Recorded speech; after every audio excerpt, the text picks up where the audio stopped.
Today we're diving into a really powerful parable from the Islamic Hadith tradition. It's a story about three men, a massive change in fortune, and a test of character that asks a pretty profound question: what happens when you finally get everything you've ever wanted? So here's how we're going to break it down. Our story plays out in 5 parts. We're going to go from suffering and hope to this incredible, miraculous fortune, and all the way to a final, pretty revealing judgment. All right. So our story kicks off with 3 men from the children of Israel. Now, each one of them is dealing with a kind of suffering that's so visible, it's basically made them outcasts. They're shunned by pretty much everyone around them. And you'll notice that number, 3. It's such a classic in storytelling, right? And it's central here. We've got 3 men, 3 very different afflictions, and as we're about to find out, 3 wishes that are going to change absolutely everything. You know, what's really striking here is just how simple and deep their desires are. The leper and the bald man, they don't just want to be healed, they want to get rid of what makes them, and these are their words, disgusting in the eyes of people. And the blind man, well, his wish is maybe the most powerful of all. He just wants to see. Okay, so this is where everything flips. The story goes that God, wanting to put them to the test, sends an angel down, and this angel is about to grant them their deepest wishes, and then some. First up, the angel visits the leper and asks him what he wants most. And the leper's plea is just heartbreaking. He's not just longing for health, he's desperate for the social acceptance that he has never, ever known. And just like that, with a simple touch, the angel heals him. But wait, there's more. He's also given the seed of what will become immense wealth, a pregnant she-camel. I mean, in that time and place, that's an incredibly valuable gift. So next, the angel goes to the bald man, and his wish is almost a mirror image of the first guy's. He's not just asking for a good head of hair, he's asking to be seen as normal again, to stop being a source of shame. And boom, same deal. He's instantly healed, his baldness is gone, he's got good hair, and, for him, the start of a new fortune, a pregnant cow, along with a blessing for it to multiply. Finally, the angel comes to the blind man, and his wish, it's just so simple but so profound. He doesn't even mention how others see him. He just wants to be able to see the world and the people in it for himself. His sight is restored with just a touch.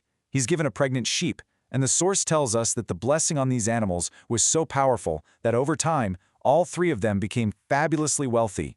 We're talking a whole valley full of livestock for each of them. But here's the thing, this isn't some happily ever after story. Not even close.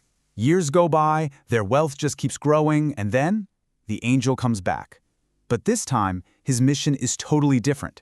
He's here to conduct the real test. And this is the genius of the test. The angel doesn't show up in his true, glorious form. No. To test each man, he takes on their old appearance. He goes to them disguised as a leper, a bald man, and a blind man. He literally becomes a mirror of their past lives. So this is it, the climax of the whole story, the test of character. They've been given absolutely everything. So now, when they're faced with a direct reminder of where they came from, are they going to show any gratitude? Will they even remember? So to each of these now rich men, the disguised angel makes a really simple plea. He says he's a poor traveler, he's run out of everything, and he asks for just one single animal to help him on his way in the name of the very God who gave them their health, their new lives, and all this incredible wealth. And the first guy, the former leper, he shuts him down. Cold. He claims he's got too many obligations. And when the angel gently reminds him of his past, he flat out denies it, saying, "I inherited this wealth from my forefathers." He literally makes up a new backstory to erase his past. And wouldn't you know it, the second man, the one who used to be bald, does the exact same thing. Same lame excuses, same arrogant answer. He also denies his past, denies the miracle, and refuses to help the poor traveler who looks exactly like he used to. But then we get to the third man, and the contrast is just night and day. He hears the traveler's plea, and his response is immediate. He says, "I was blind and God restored my eyesight." He doesn't just remember, he celebrates it, and he tells the traveler to take whatever he wants, no questions asked. So you've got this huge divide, right? 2 men who deny their past versus one who embraces it. And this stark difference leads directly to the final judgment. The test is officially over. And that's when the angel reveals who he really is. He tells the third man, "Keep your wealth. This was all just a test. And then he delivers the final verdict, blunt and clear. God is pleased with you, and he's displeased with your 2 companions. So, let's look at the final score. You have 2 men who, when they got everything they ever wanted, totally forgot where they came from. They chose denial and ingratitude, and they earned God's displeasure. But 1 man remembered. He chose gratitude and generosity, and he earned God's pleasure. And really, that's what this ancient story leaves us with.